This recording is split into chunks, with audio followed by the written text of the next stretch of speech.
name is Nathan Gilby, and I cast guidance.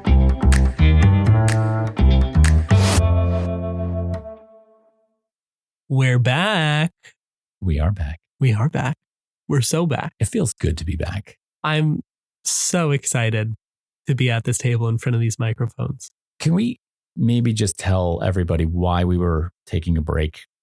Yeah, you want to say that? Well, yeah, I think the break had a lot to do with burnout. And I did a video on burnout because I was totaled.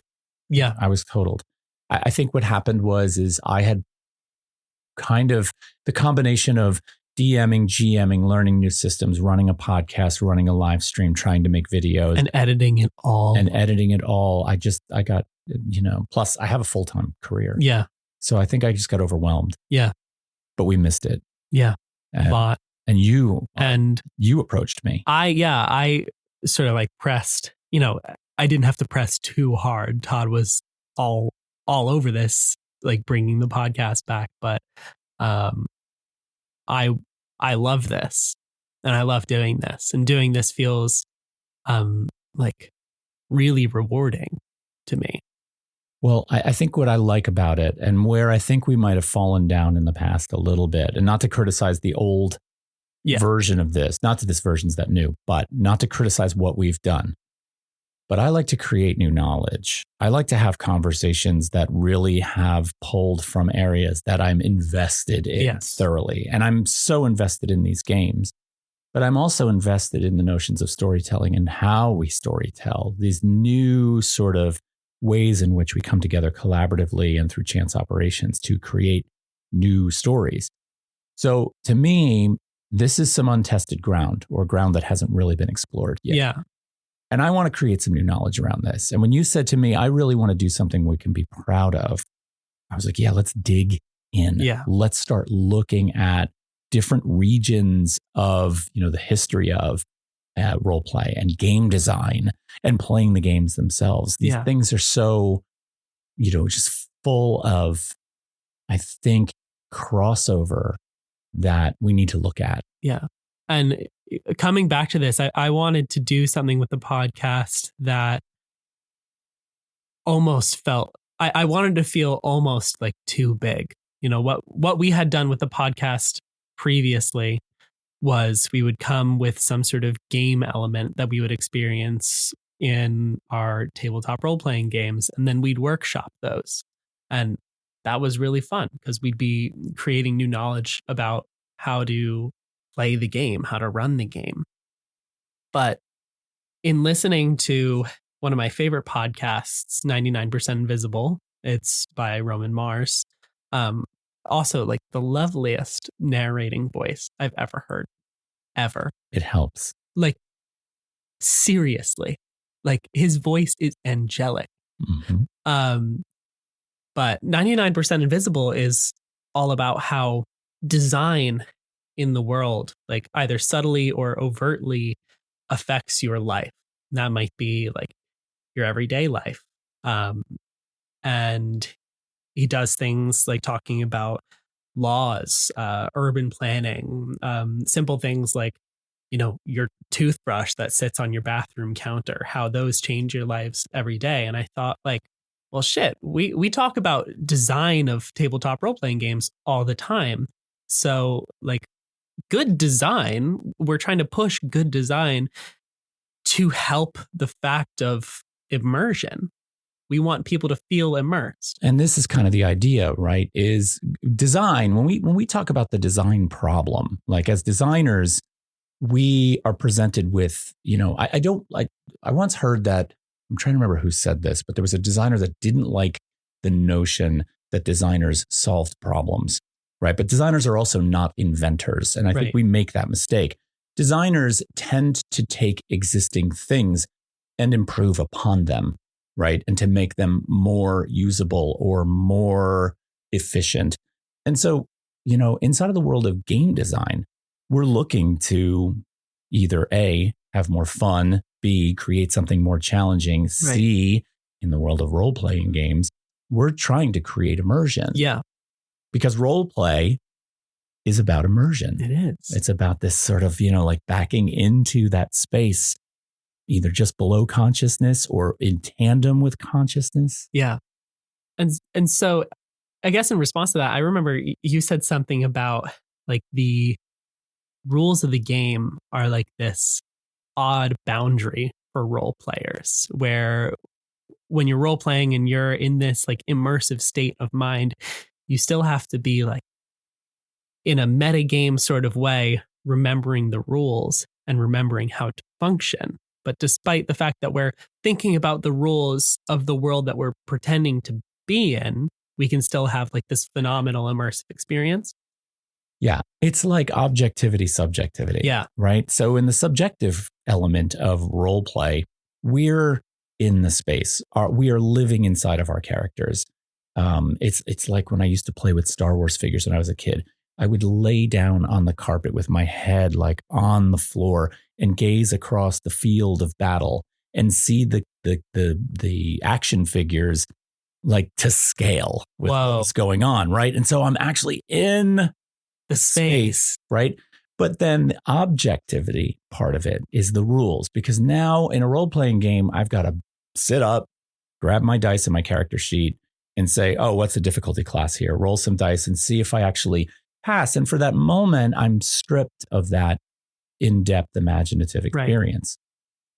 Right. It's funny though, because I feel like it's just a different type of reality. I mean, it's not like a discrete different reality. It's something that is collectively being imagined in our heads.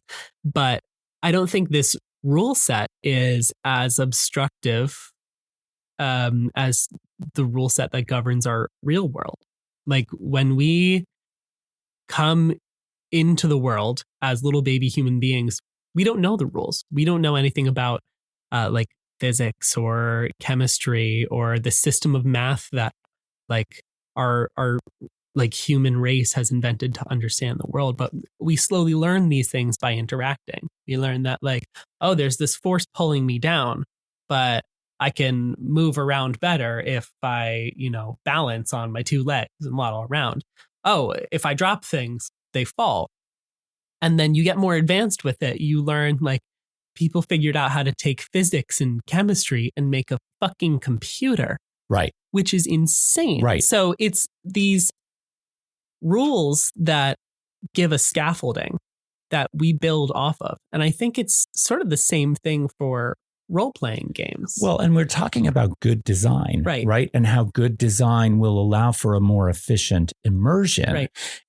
And I mean, for the real world, the design of the world is seamless because that's just the way it is, right? But like the design of a game is not necessarily seamless. So while we might be immersed in real life, if we're playing a game where the design is flawed, we're not necessarily immersed in it.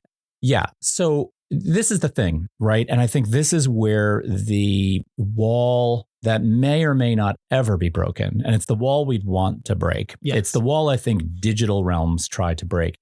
But it is that wall where the rule set and the objective side of the game just dances on the edge of drawing us out of a flow state, right? Because real immersion, like if we're really in the imagination, it's a kind of flow state. Our brain turns off what's around us and allows us into this other kind of fluidity. Yes. So I think that if I were going to pursue something in game design, and this is something like we're experiencing right now with Daggerheart as a role-playing game. Daggerheart decides to streamline its combat mechanics because that was a place where the game always got crunchy. Yes. And the game always drew back. It slowed down. People got bored. And suddenly you're at the table again. Yeah, you're at the table. You've got miniatures. You've got dice. And all of a sudden now you're out. Right. So this is something Daggerheart does well in trying to streamline that and allows you to sort of stay inside, because where's the excitement in that, in this whole thing, right? It's when combat is unfolding. Yeah. So I like it for that, but I wonder how far that could go. Real immersion is where there aren't like these rules that we have to follow, where you don't have to like look at the character sheet and roll your dice. Is that sort of what you're saying? Well, I think in sort of analyzing role play and how it differs from real life, Right. I guess we do have to have something in there We to do. differentiate.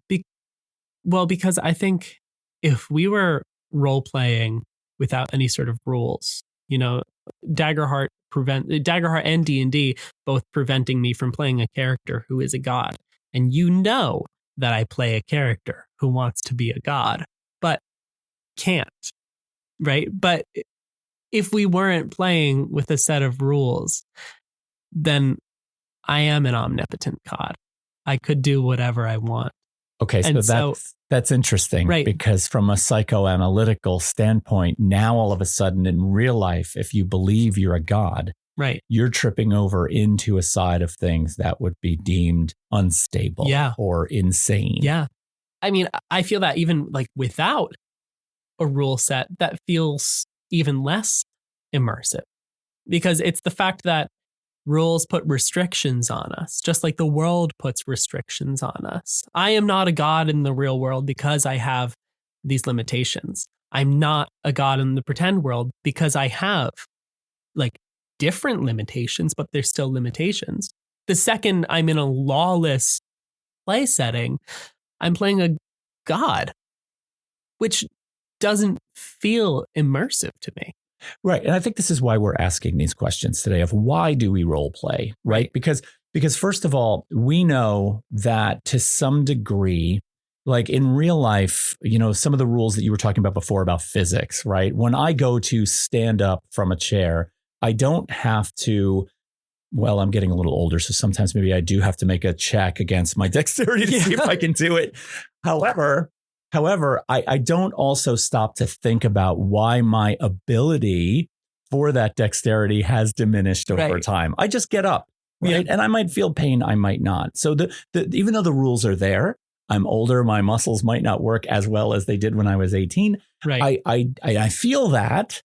It is not like I'm thinking about the laws of things. No. Right. However, in real life, we role play every day. Right. So I could talk about the different me's, the me that is meeting the shopkeeper or the coffee shop person, the me that is home with my children, the me that is alone in the studio, and how I'm different me's.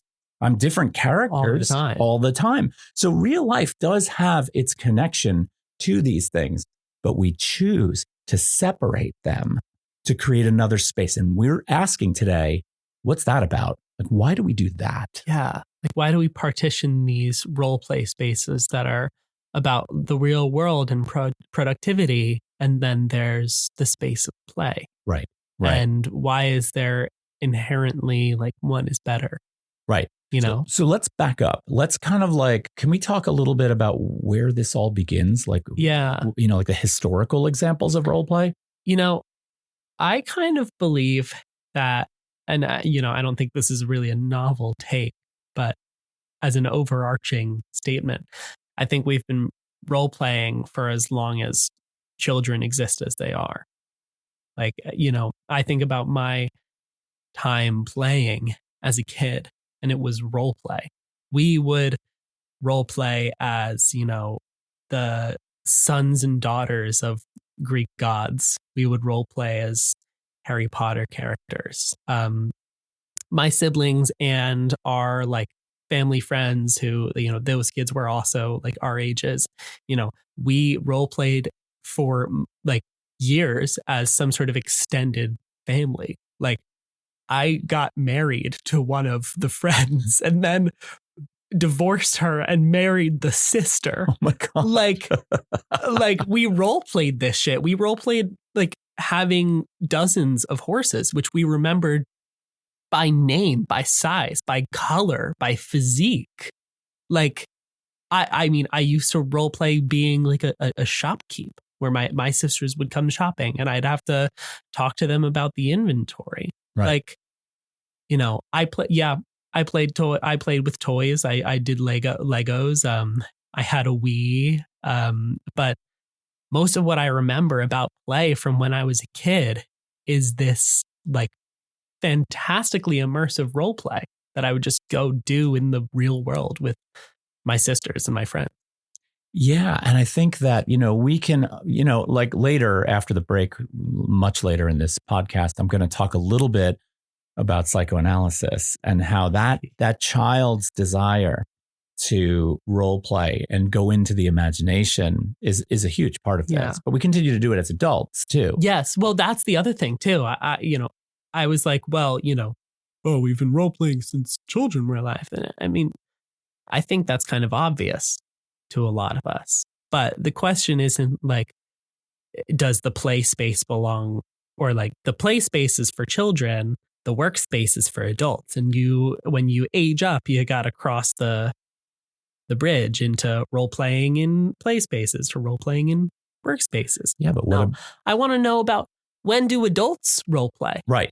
Not in the workplace. I kind of wanted to look back at this historical aspect of it as like we're not crazy. We've been doing it for centuries. And actually we have.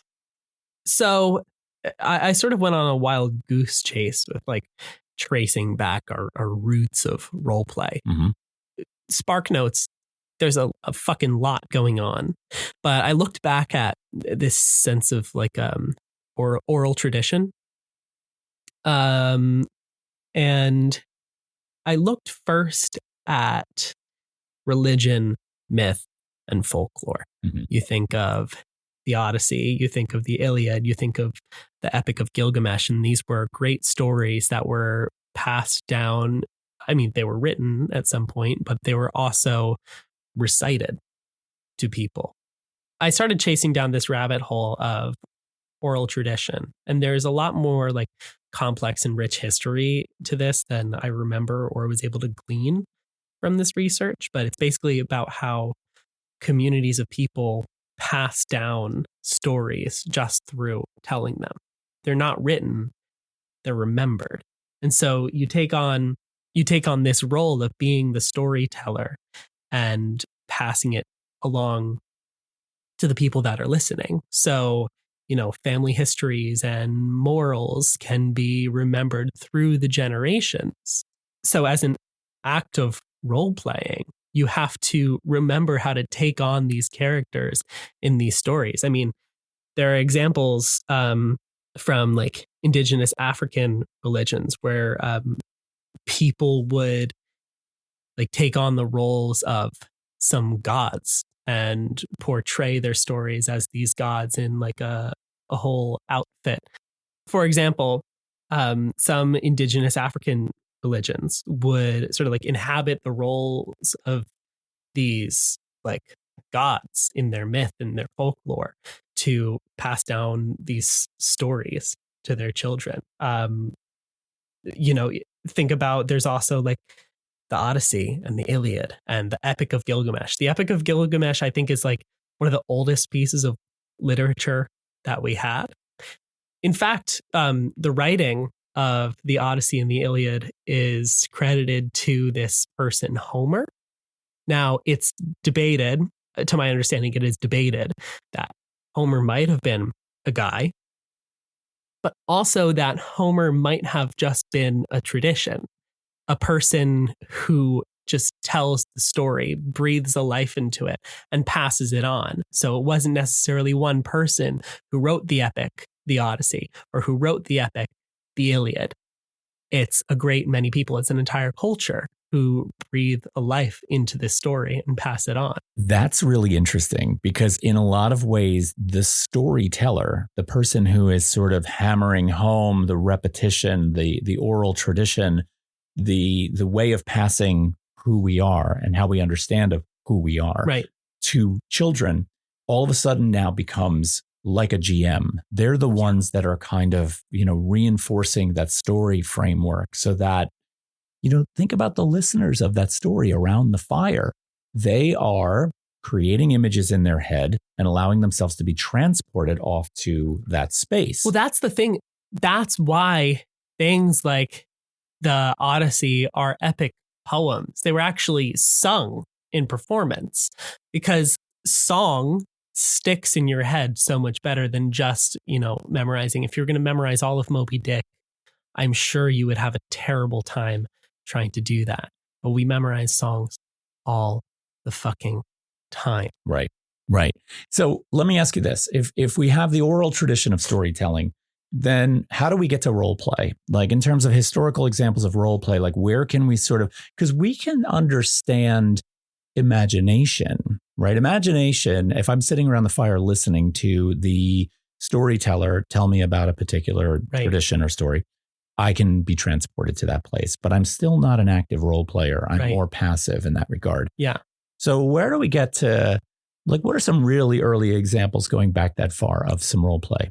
Okay. Well, I couldn't find anything sort of like people sitting down and spontaneously creating a story together, but there are lots of people standing and creating stories together.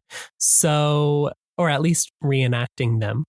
There's a long and complex history of like military reenactments, but one of my favorites is a little factoid that the ancient Romans used to flood their Colosseum. That floor that gladiators used to fight on, that could actually be removed.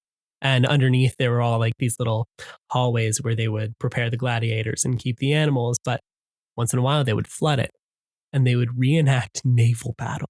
That's amazing. They had specially made like naval warships that they would plop into the Colosseum and fucking battle like they're in the ocean. That's incredible. It's insane. And to my understanding, I think some of that was reenactment, but I think some of that was also off the rip. Even then, there's the fact that you are putting people into a Colosseum. They're not actually enemies, but they're supposed to play the role of enemies where they have to fight against each other. Well, the other thing that's really interesting about this, though, is if you think about the creators of that idea, let's flood the Colosseum and put ships in there. There is a desire on the part of somebody in the telling of a story to make it as realistic as possible, right? Yeah. Like we could stand at the podium and we could tell the story of a naval battle. Right. Or we could show it. Yeah, we could show it. Because it's about entertainment. Yeah, it's about entertainment, but I think it's also about reinforcing a kind of heroicism. Yeah. It's about a show of power. I have a really fun fact for you. So, still pertaining to the Colosseum, there is this Emperor Commodus who, he was a really sadistic type of guy. But what he used to do is he would dress up as Hercules. He role played as Hercules. He would jump into the Colosseum and fight as a gladiator.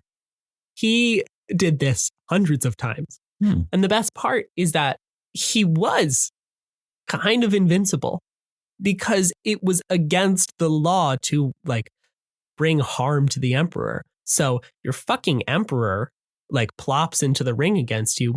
You're fucking cooked because even if you best him in combat, you're still fucked because that was a crime. Right. Yeah.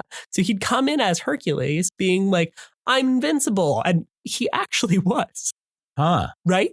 Yeah. By law, he was invincible. So, this is one of them early LARPing pioneers. Interesting. All right. So LARPing goes back. LARPing goes back to the Romans. Right.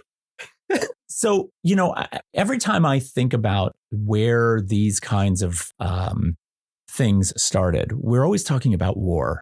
Right. The earliest game, Chaturanga, is chess. Right. Right. And it's a game of war with two opposing sides. If we go past that point, obviously opponents in a game are facing off against each other. When we think about reenactments, we're thinking about historical battles. When we're thinking about the Colosseum and what goes on in there, they're battles. They're these exhibitions of strength and strategy and struggle. Yeah. Oh, 3 S's. I love it. Yeah. Yeah. But this is kind of the birthplace of this. Now, I mean, I don't know how much information you want to put out there before we go to break, because we're coming up on that. But I think when we get back from break, it's important to point out that the strategy game, if we start looking at companies like Avalon Hill in the 1960s or in the 1950s, when wargaming traditions started to come into their own, when we come back from the break, I want to talk a little bit about that. I want to get into how playing with toy soldiers and mock battles lead to the the entire thing that we're talking about today and role playing as a game and where that all comes from, because there's so much information in there. Let me tell one last story, and then we're going to go ahead and go to break. I had a lot of fun researching this story, but basically, this was a reenactment of a tournament that was held in, I don't know if I'm pronouncing this right, but it's Eglinton. So it's the Eglinton tournament of 1839. That's, 1839. And it was this guy, Archibald Montgomery. He was the Earl of Eglinton, and he hosted this sort of like medieval style tournament as a callback to like those medieval like values of chivalry, honor, and like, generosity, So it was sort of as a backlash to Queen Victoria's coronation ceremony. And, coronation ceremonies are intensely, intensely political. I mean, it's even like nowadays, not so much about the religion as it is like about the political statements of like, this is what traditionally is done. I forget. There's something maybe about like the anointing that is still done in coronation rituals, even though they're under a different branch of the church that doesn't believe that that's really a thing. Right. Don't quote me on the fact that it's anointing, but, sort of off the dome, that's a talk about it's a political ritual as much it is like a religious ritual. Right. But this Earl, he was kind of pissed that, some of these ritualistic elements weren't, displayed in Queen Victoria's coronation. So he and a bunch of other people are kind of like, all right, let's bring it back. Chivalry, honor, stuff like that. So it started as 100 men that showed interest like a year prior to the actual event, where they were like, yeah, like, let's get together. Let's reenact like a medieval tournament. They made up some cool names like the Knight of the Burning Tower, the Knight of the White Swan, the Black Knight, the Knight of the Golden Lion. Ooh. They were like literally like making names for their characters, right, which is really funny. Right. And actually, by the time that the tournament came around, it dwindled to still like 13 knights that wanted to actually fight in the tournament. Even then, it had just rained. So the ground was rendered useless for any sort of actual fighting. So 100,000 people come from all over to witness this because they're like, fuck yeah. They're all decked out in like medieval garb. This is a Ren Fair. This fucking Ren Fair in 1839. But since everything's going to shit, what they had to do was they resorted to mops and broomsticks to sort of like take swings at each other to dislodge fruit that was put in their helmets. Wow. Yeah. They also they had like these soft lances that were required because they didn't actually want anybody to get like hurt. Those fell apart from water damage after day 3. Some people commented on the fact that it was funny seeing people in like this medieval knight armor, but with umbrellas. It's like the modern equivalent of seeing like a historical reenactor with like their vape and their phone. Like imagine you see GW like making a fucking TikTok, Fantastic. Yeah, it was a massive, massive flop. So right? So we've kind of gone from the Romans to the mid 1800s and this kind of medieval reenactment. Yeah. And I mean, it's supposed to be a political thing, and it is a political thing. It's also a massive flop, which is satisfying to see.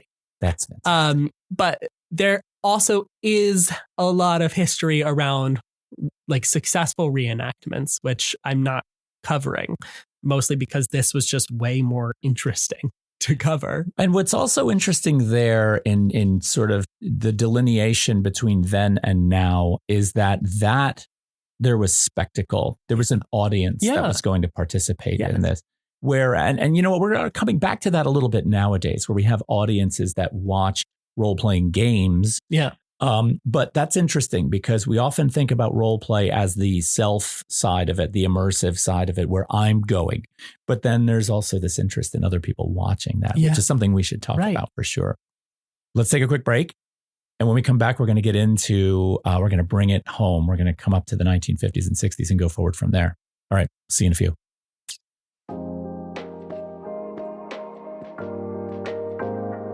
Welcome to The Break, everybody. First of all, thank you so much for being here, and thank you so much for listening along with us. We really love making this content, all the research and preparation and talking that goes into it, and being able to come together every week and just talk about it and make it into something for you guys to listen along to. It's really like a rewarding process that I feel incredibly proud of. Yeah, having you guys on the other end of this, commenting and checking in to see that you're listening really, sort of validates what we do all the time. So one of the things we wanted to mention to you is where we can be found in the various locations that we post things. In addition to wherever you are currently listening, we are also on Substack, where we post all of our podcast content, but we also write a lot of content too. So you can find us at icastguidance.substack.com. And there you'll be able to, number one, sign up for our newsletter. Number two, you'll be able to see regular blog posts that we drop with our thoughts that eventually lead to the very podcasts that you're listening to. If you're also a fan of live content, we do live playthroughs of D&D and Daggerheart. We also have some how-tos for the different TTRPGs that we play. And we have some cinematic content live on our YouTube at Wither and Bloom Studios. And last but not least, on our website at witherandbloomstudios.com, you can, number one, find an aggregation point for all of these different things we've mentioned. And number two, in our merchandise shop, we will soon be dropping PDFs of campaign frames, adventure modules. We got t-shirts and hoodies and other fun stuff you can get over there as well. But definitely go check out the website and you can find everything that we're up to, including our schedule. By the way, if you listen to the rest of this episode, you get a +2 to your future role-playing endeavors. Yeah, go ahead and tell your DM or GM that one. They'll love it. All right, let's get back to the show. All right, we're back from the break. And the second half of this show, we've got a real rabbit hole that I think is really going to tie together a lot of the questions we were asking in the first half of the show, right? So what were we asking? We're asking why we role play today. That's the big question. And we've gone back to the history of things like reenactment and war strategy and how some of these games, both from the standpoint of spectacle and reenacting for the self and hobbyists and interests, all kind of come together. We've gone back as far as the Epic of Gilgamesh and the Romans and, pretty far back. But I want to bring it forward a little bit and talk about some of the gaming traditions in the 1950s and 1960s around the world of Avalon Hill. Avalon Hill was a gaming company that it sort of started out in a neighborhood in Maryland. A lot of my information, I'm reading a great book right now. I'm reading Playing at the World 2E by John Peterson. If you don't have this book out there and you're interested in this topic, you must pick this book up. He draws the most in-depth line about the invention of role-playing games, Dungeons and Dragons in particular, from this Avalon Hill gaming company. Okay. So Avalon Hill basically made mail order games that were focused on battles and strategy. And the box would include a hexagonal map. They had zones of control. They were the early developers of a lot of the crunchier combat rules that we know and use now, versions of that. But ultimately, the maps were nondescript, simple hexagonal maps. There were paper tokens inside. There was a rule book that taught you about things. And clubs popped up around this stuff. It became really, intensely popular among small groups of, particularly suburban teens, white males were the primary, players of these types of games. Yeah. But there's some important things that popped up in here that lead through this lineage that John Peterson takes us on. Number one, around a lot of the Avalon Hill gaming systems, this newsletter pops up called The General. And The General was a place where all these ideas could come together. But in particular, they had a sort of classified ads section called something along the lines of opponents wanted. And you could post in there for free. And this is where a lot of these gaming clubs would post looking for opponents to battle in. Yeah. You get a lot of stick rattling, you get a lot of bravado, you get a lot of bragging. And so you slowly see this amplification over time of the language used, the sort of ideologies that were embraced by these clubs. Many of them championed Nazi Germany, and they became like very authoritarian sounding, Wow. right? And so where am I going with this? Well, what happens with this is some people push back at the notion of, these clubs functioning like Nazi armies. And Right. it was, really offensive to a lot of people. And they were like, wait a minute, where are we going with this? Yeah. And one of the members who controlled one of these groups said, well, to be clear, the views of the gaming group that we have as a playing group are not our views in our personal beliefs.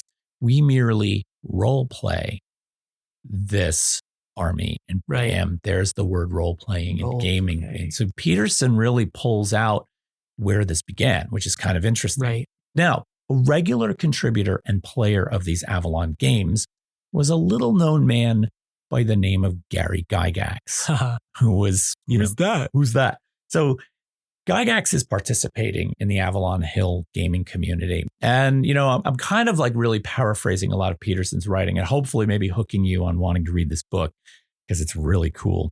I'm hooked. But ultimately, Gygax is a more sort of role play centric contender in this.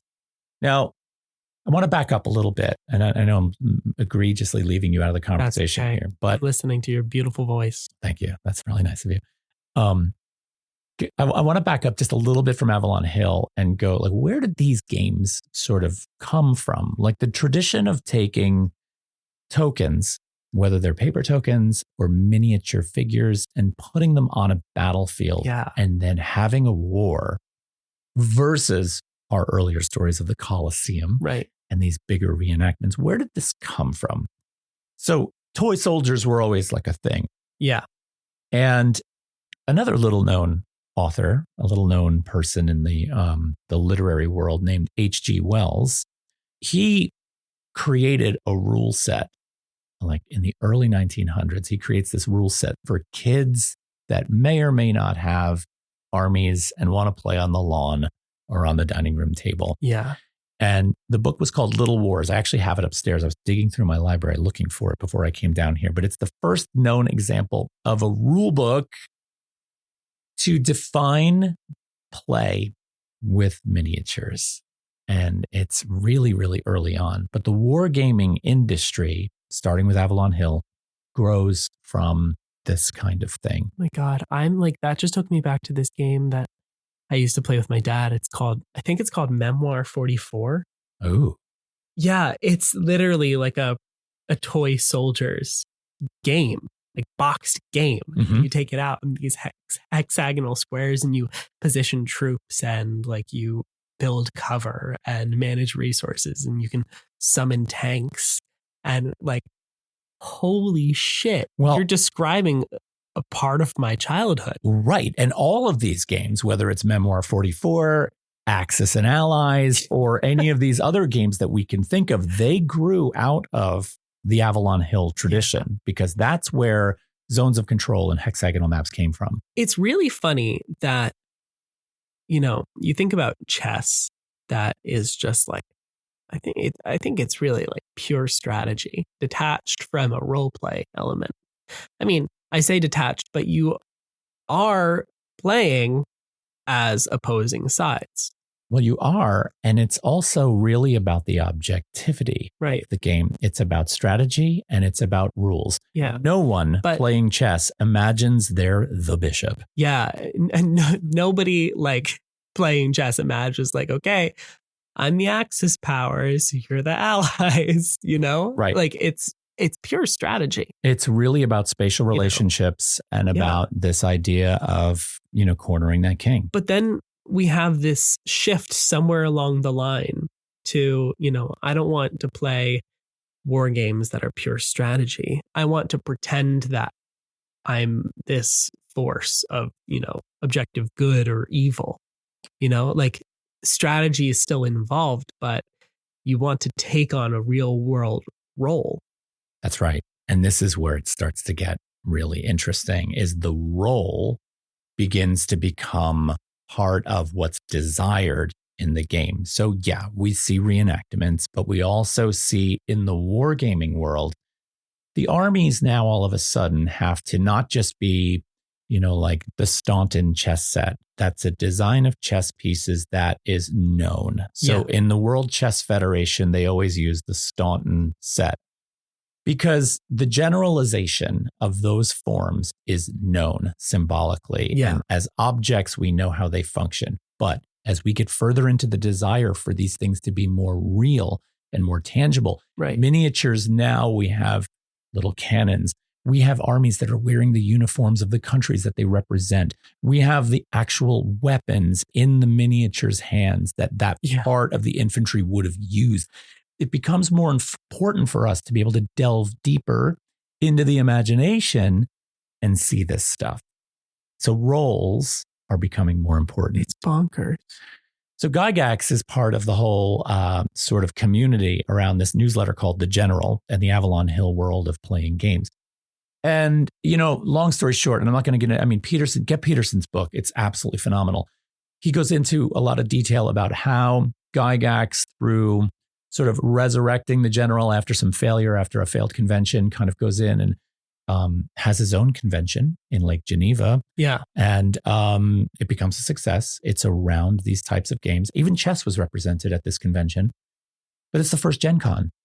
And so now all of a sudden, Gygax, through his kind of desire for more roles to be prevalent, spins off. And as we know, with David Aronson, creates Dungeons and Dragons, which becomes the next phenomenon. And over the next few years, that Lake Geneva conference becomes very Dungeons and Dragons heavy. Forward. Yeah. So the role-playing evolution begins here. Yeah. Well, it's funny, with the dawn of D&D, sort of like this more role-playing forward game, the people, I guess, who loved the Avalon Hill type games, they pushed back against that, right? Absolutely. Yeah. Yeah. Because, I mean, they pushed back against it, but there then became divisions. It's not like one died and then one survived. Right. Right. It just split. It split. And it's funny now with the Daggerheart coming out, we have Daggerheart that is sort of selling this more narrative focused type of TTRPG, and there is backlash from the D&D community that it's splitting from. And you can also see the evolution of the Avalon Hill games when we look at things like Warhammer 40K, right? Because that's completely the evolution of that. Yeah. And I mean, it's funny because I feel like there's got to be this sort of inverse relationship between the more you involve role play, the less you involve strategy. Not to say that like Daggerheart, being very role play forward, is devoid of strategy. But I think these games fall along somewhat of a spectrum. Well, and going back to our notions of design and efficiency and immersion, the further we want to get into the role play immersion, the more we're going to sort of strip away the objectivity of the game mechanic as best we can, which is why the Staunton chess set evolved into the Warhammer 40K piece, where full-blown armies that will cause you to mortgage your home will sort of now be front and center. The fucking Warhammer lore? Okay, I have not played Warhammer, and I have not watched any Warhammer lore videos, but my roommate also doesn't play Warhammer, but fucking loves Warhammer lore videos. I hear about this shit from him. Dude, listen, if you go down the Warhammer rabbit hole, you're going to go broke. You need like a PhD for all that shit. Yeah. Yeah, it's heavy. It's heavy. That's insane. But that's my side note. I think that's Warhammer's denial, their hidden denial, the one they refuse to admit that they really kind of like the role play too, but they just won't let themselves go there. But that's for a different story. You guys are going to get in the comments and obliterate me for that one, I know. But So what causes us, to get closer to this notion of the role play's evolution and the flourishing of role play from strategy games and war games, tabletop war games?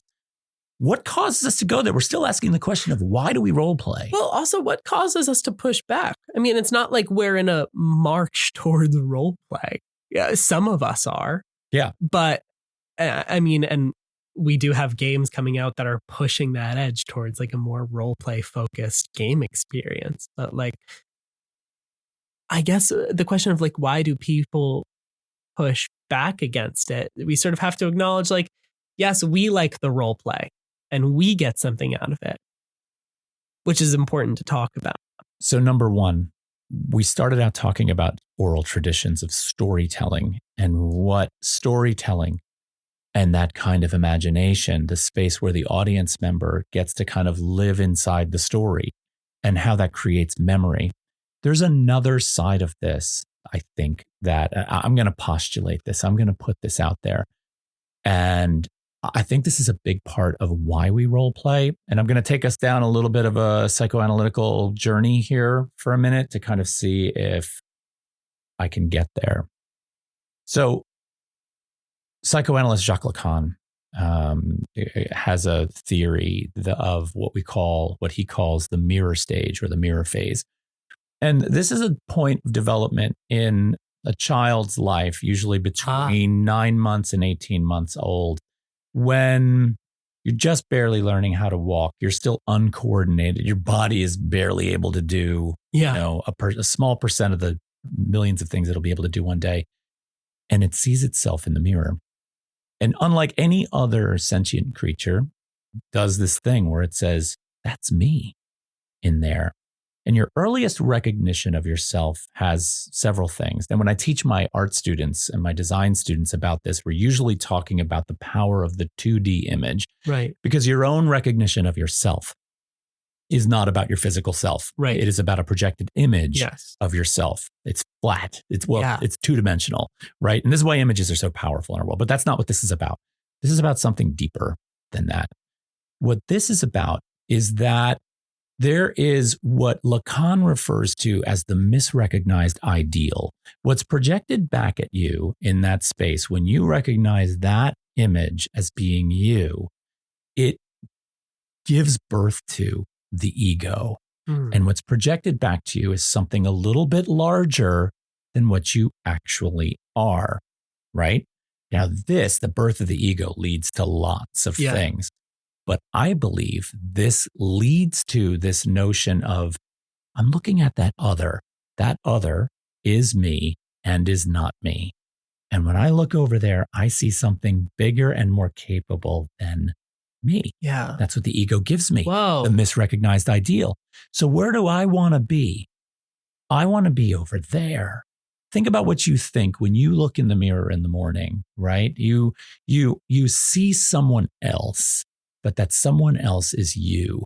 And that, to me, is the bridge for why we role play. Oh my God. I mean, like, sometimes I have to have conversations with myself. Like, if it's serious, I have to have conversations with myself in the mirror because it feels like I'm like, it's not like I have to feel like I'm talking to myself as another person, but it's like, I can really envision myself. Yeah. And I can give you a tangible example of this, a tangible example.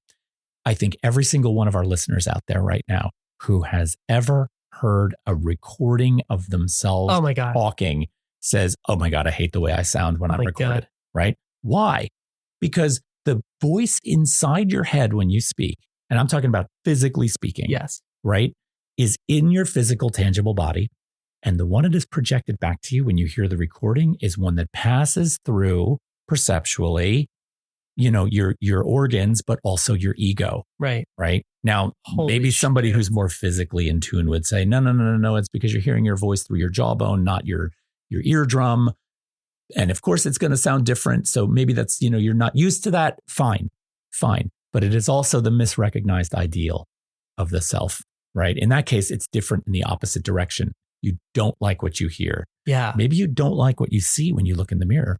But no matter how you structure it, the consciousness inside your physical body and what is projected at you in either a mirror or through sound, they're two different beings of the same self.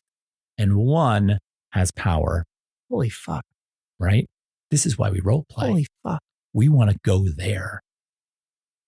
Fuck, Todd. You're breaking my brain. I told you I was going to throw you a curveball today. Dude. Holy shit. I mean, you were talking about role play as like this idea. You said it beautifully of like the fulfillment of the lucid dream. Yeah. Right? So I'm imagining you're role playing, and even if you're not role playing as yourself, you're role playing as a completely different person, it's still a reflection of you. Yeah. That you can experience sort of like a lucid dream. Well, consciousness, and if you think about it, the consciousness is very layered, right? Even the definition of consciousness, when we are conscious, and I'm up right now making this recording with you, and I'm conscious, there's another layer of actual consciousness that exists in the dream state. Like there are scientists that will tell you that in a dream, you are actually conscious, but your consciousness is not necessarily employing certain perceptual organs, right? But there is a consciousness there. So consciousness as a layered thing is sort of able to function on different levels in different ways. We've always wanted to lucid dream, right? We always want to be able to control, right? Controlling what's happening in your dream. Yeah. And so some people are able to do it. Dreaming, I think, is also like sort of introspective process. I mean, even as we sleep, like, I don't know if you guys know this, but this is a great study tip, but also just a great tip for learning in general. You should do something that you want to learn right before you go to bed. Because what your brain does when you sleep is it takes all that information that's floating around in your short-term memory, and it goes ahead and it sorts through it and it files it away. Mm-hmm. That's why if you've ever like worked in food service, first of all, bless you, you've earned the right to go eat at restaurants. But if you've ever had like a terrible day in food service and you go home and you dream only about serving terrible customers, it's because that's part of the process of your brain taking that information and storing it away. When I worked in food service, I always had the dream that somebody was waiting for me and I hadn't gone to that table, and they were so mad. I would always have a dream that something went like fucking horrendously wrong and it was all my fault. Yep. The desire to control that other consciousness, right, inside the dream, aka lucid dreaming, in some ways, role playing is the fulfillment of the lucid dream being, attained. You're able to sort of go into the dream state, a different level of consciousness, one that is, sort of aware and not aware of yourself, is now controllable. Yeah. Right. Well, I mean, it's also, we talked about like how we role play in our everyday lives, how, we role play as, the child, the parent, the sibling, the partner, the coworker, the student. And, it's not like we're pretending to be someone necessarily. Sometimes we are, but, it's sort of like these different extensions of like subsets of ourselves. Like I am a brother. I am a partner. Right. I am a son. Right. I am a student. I am a worker. And those subsets, honestly, if you connect those subsets and we connect this notion of the lucid dream attained, control over the dream attained. And if we also connect this idea that through the mirror phase and the invention of the ego, we come to understand ourselves through the various ways we play roles in the world. Yes. And the various ways we play roles at play. Yes. Well, because here's the thing.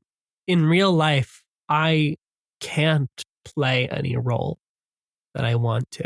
As much as I would love to, I can't role play like the rich millionaire who goes and travels every day, because that's just something that's unattainable for where I am right now. Mm-hmm. And, there are also just some versions of myself or like some aspects that I might want to role play that just are not me. So I cannot act as those things in real life because it's not true to me. But in a play setting, I can safely put on those sort of traits those sorts of faces and play those out and learn something about myself where I wouldn't be able to do that in my real life. And to be clear, you're making the choice to role play in the play environment, that wealthy person, not randomly, No. but because you need to figure something out about that person's role in the world. Yeah. Not that you can actually do it, right? Right. But there's something you are looking to grasp Yes. in the complexity of your consciousness and you as an individual. Yes. You're looking to fill that void somehow and understand that better. Right. And, you know, this is funny because so I'm preparing to GM a game, the Avatar: The Last Airbender role playing game for my girlfriend and her friends for her birthday coming up soon, and they've never played a TTRPG before, or even just like a role playing game before. So I have to take them through how to build a character. Mm-hmm. So I was talking with my girlfriend Maya the other day, and she was like, "I don't even know where to start with, like." Making a character. I was like, I asked her two questions. I was like, find something either in what's a weakness about yourself that you want to explore, or what's the type of person in the world that you just don't understand. I feel like those are two incredibly powerful places to start. Yeah, I do too. I feel like this is the most important stage of building characters for role play is what questions do we ask? Right.